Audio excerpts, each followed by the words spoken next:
हाय दोस्तों, अब देख रहे हो ना, ये मुंबई अहमदाबाद का हाई स्पीड रेल प्रोजेक्ट की इसमें से एक हिस्सा है। वडोदरा के बुलेट ट्रेन की स्टेशन है, कंस्ट्रक्शन चल रहा है। आने वाले 2 साल में ये पूरा फिनिश हो जाएगा। अब आराम से मुंबई से अहमदाबाद बीच में बुलेट ट्रेन में कम समय में आप डेस्टिनेशन पहुंच सकते हैं।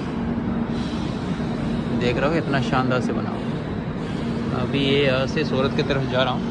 नेक्स्ट सूरत का स्टेशन भी दिखाऊंगा, वो भी इंडियन रेलवे की स्टेशन के बगल में। जय हिंद।